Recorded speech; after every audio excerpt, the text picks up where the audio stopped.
Qué terrible calabozo,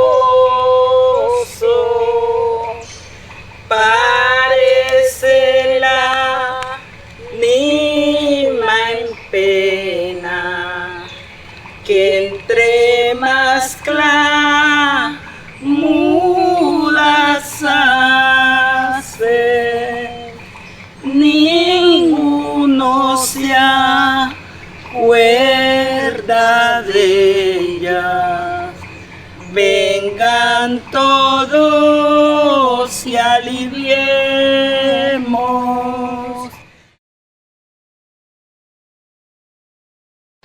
Padres, madres, hijos, nietos, un techo, unos sueños, una vida digna, fue lo que el conflicto armado en Colombia se llevó a su paso, quedando solo las cenizas como recordatorio de lo que una vez fue, impregnadas como huellas en la vida de muchos.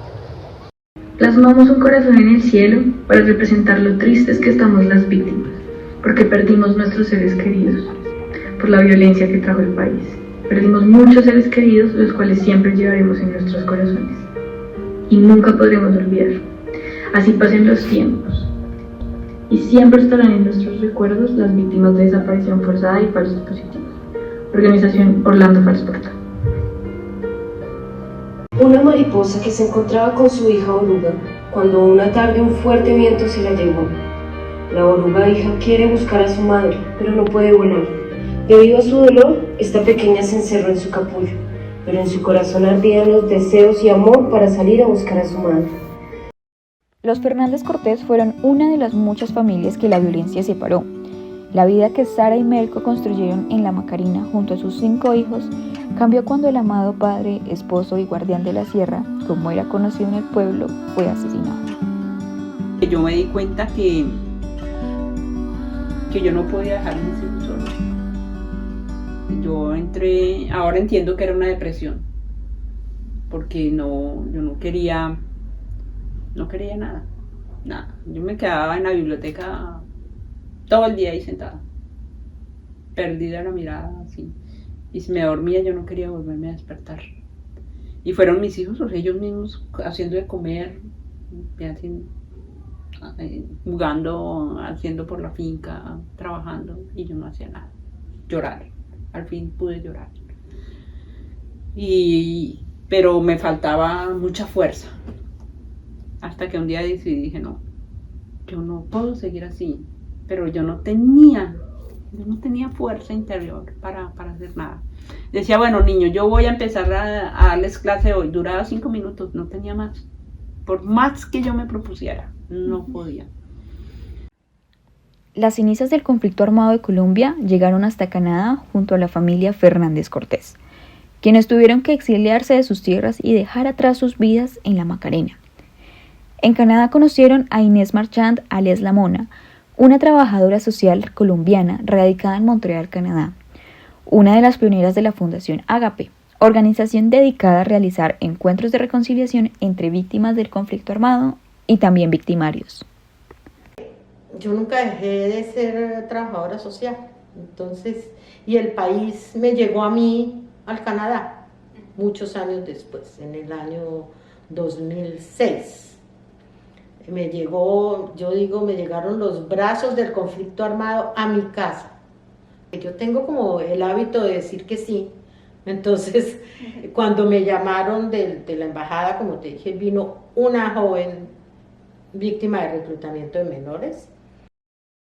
Eso sucedió durante 3 veranos. Entonces, nosotros recibimos en total 9 jóvenes víctimas de reclutamiento de menores. Y fue a través de ellos que empezamos a comprender el horror de la guerra. A mí nunca se me olvidará uno de estos niños que me dice, oiga, ¿usted cree que hay algún Dios que lo perdone a uno por lo que uno ha hecho? Un niño de 14, 15, 16 años cargando con esto, verdaderamente... Ese peso que cargaba tanto la familia de refugiados como los jóvenes que fueron reclutados era enorme. A pesar de estar en un nuevo país, lejos de la violencia de Colombia, el dolor y el trauma seguía presente en sus vidas. But it's also loss of homeland, loss of language. You know, they might have had a big position in their country of origin.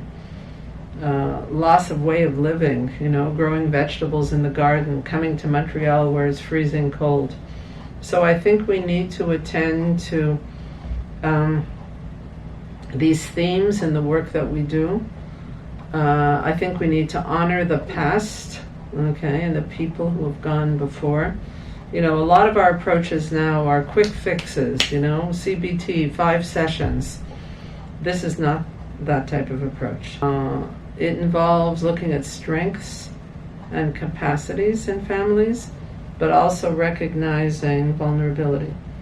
That if a child has lost their father, and we have one case in our book that the father was killed in the war and they never found the body. Now, what's it like to move forward when there's been no funeral, no burial? This is ambiguous loss, right? Or your mother is clinically depressed. She's living with, you know, she's clinically depressed, so she's alive and she's well, but she's not present for the family. Sometimes people don't want to talk, you know, like as a Jew, I know that many Jewish people went through the Holocaust, right, and didn't, when I was going to school, I didn't know that some of the girls in my class, parents were in concentration camps, you know, because nobody talked about it. So sometimes there's a silencing around traumas. Yeah.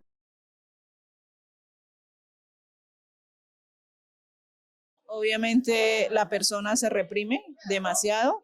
Yo lo digo porque en mi época, en mis tiempos, cuando yo pude escapar de la guerrilla y eso, para mí fue algo muy terrible, porque lo que yo les comentaba ahí, para mí yo salí odiando a todo el mundo también, y era algo, y más cuando me hablaban sobre personas de las FARC. Cuando llegué a Agape también con todo este proceso, obviamente para mí, como así, paramilitares, guerrilla, y que nosotros nos vayamos a abrazar y a darnos la paz y como si nada, y la reconciliación y esto. Entonces yo pienso que cuando uno no habla, cuando uno no dice, uno se reprime, y esto causa mucho dolor, hasta cáncer en las personas, porque es así. O sea, cáncer, enfermedades. Han venido con muchas enfermedades. Conozco víctimas de que no han podido recuperar a sus seres queridos, y han sufrido algunas mujeres de cáncer de seno, y así sucesivamente. Entonces pienso que si yo no hablo, obviamente todo eso me queda a mí en mi corazón, y voy a estar cada día más reprimida. No voy a tener amor, no voy a tener amor ni para mí misma ni para nadie, para brindarle a otra persona. Entonces yo pienso que es bueno todo esto que nosotros hacemos, porque día a día vamos soltando, vamos botando ya como todo ese dolor. Primero la que le dio rabia fue Esther. Sí, porque a ellos les habían dado de todo. Ellos habían ido al Canadá pasantía, a mí me habían negado ir para allá. Ellos estaban estudiando, todo el mundo les decía que necesitan, cuentan conmigo, y a mí que me habían dado.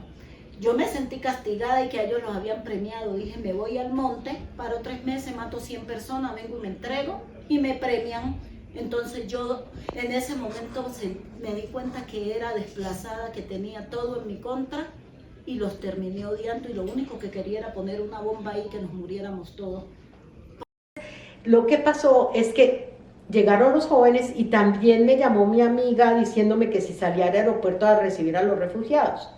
Entonces, pues yo también tuve el privilegio, como te dije, de seguir su proceso. Ellos se los llevaron a un sitio muy alejado de donde yo vivo, y yo me fui a visitarlos y comprendí un poco más, y les propuse que por qué no venían a conocer a los jóvenes. Y al principio, pues, ¿cómo se les ocurre? Nosotros salimos del país y no.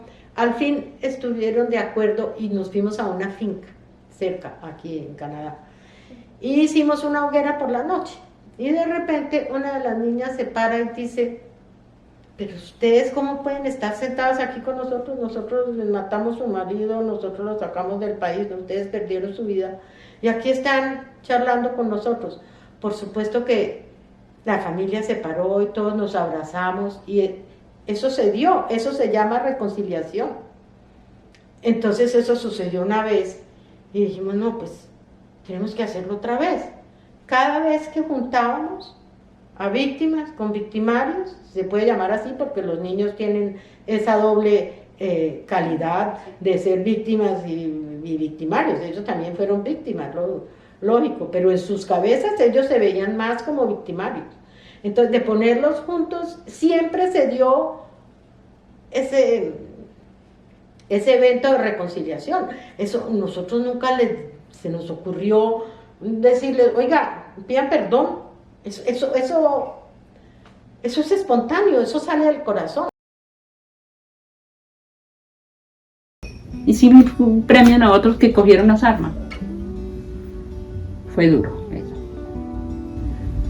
Estos fueron los niños que yo no pude sacar de la guerra. Porque solo yo los llevaba acá, ahí.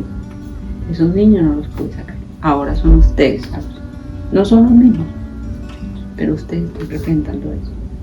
Yo voy a ayudar en eso.